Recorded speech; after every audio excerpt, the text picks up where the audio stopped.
My name is विकास गुप्ता। आज हम सीखने जा रहे हैं कि हम टीडीएस चालान डिपॉजिट कैसे करते हैं। तो टीम टीडीएस चालान डिपॉजिट करने के लिए सबसे पहले आपको डालना है income tax portal. Income tax portal जैसे आप क्लिक करेंगे आपके सामने इस तरह का उसका होम पेज आ जाएगा। ये देखिए ऊपर ये बॉर्डर पे होम इंडिविजुअल कंपनी इस तरह का होम पेज आएगा। अब इसमें यूजर आईडी ये डालेंगे। तो टीडीएस चालान जमा कराने का मैं आपको बता दूं कि दो प्रकार के होते हैं। एक तो टीडीएस टीडीएस मतलब tan based login ID. Income tax portal जब चालान हम जमा करते हैं इनकम टैक्स पोर्टल पे तो दो कैटेगरी होती है, टैन बेस्ड और पैन बेस्ड।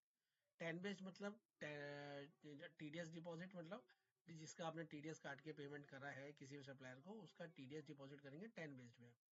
उसी प्रकार से पैन बेस्ड होता है जब भी हम किसी प्रॉपर्टी का पेमेंट करते हैं किसी को 50 लाख से ऊपर जिसका 1% हम जमा कराते हैं तो वो पैन बेस्ड टीडीएस डिपॉजिट होता है।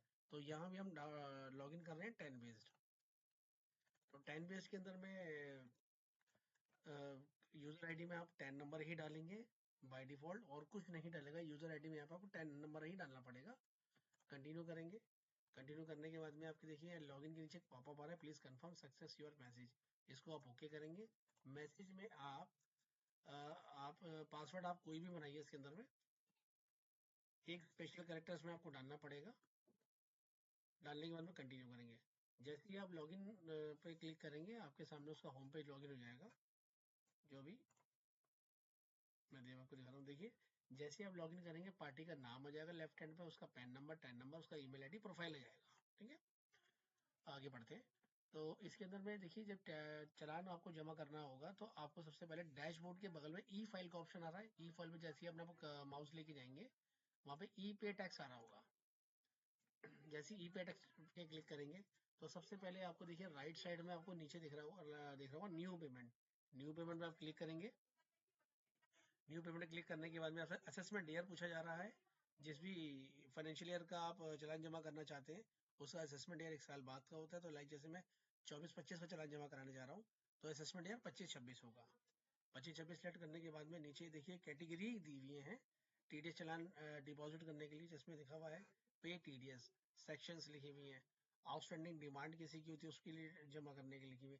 इनकम टैक्स का चालान जमा कराने के लिए तो हम जो जाएंगे पहली विंडो में पी टैक्स के अंदर में। इसके अंदर में देखिए यहाँ पे कई सारी सेक्शंस खुल गई हैं। इसमें पेज नंबर भी आ रहे हैं। आप चाहें तो सारे के सारे 50 खोल सकते हैं या थोड़ी बहुत विंडो भी खोल सकते हैं। तो जैसे कि मेरे को रेंट पे करना है तो यहाँ मैंने रेंट टाइप किया। रेंट की सेक्शन खुल के यहाँ पर आ गई। ठीक है, यहाँ मैंने कंटिन्यू कर दिया। कंटिन्यू करने के बाद में ये आपसे पूछ रहा है लेफ्ट हैंड पे अदर देन कंपनी या कंपनी, मतलब आप कंपनी के आप अगर आपकी कंपनी है तो कंपनी डायरेक्टली, नहीं तो अदर देन। यहाँ ऊपर आप देखिए टैक्स के अंदर टैक्स अमाउंट डाल देंगे कुछ भी। ठीक है, सरचार्ज, सेस, इंटरेस्ट अगर कुछ है तो इंटरेस्ट डाल देंगे उसके सामने। सिंपल है। अगर लेट फी लगी है तो लेट फी डाल देंगे। करने के बाद में कंटिन्यू करा आपने।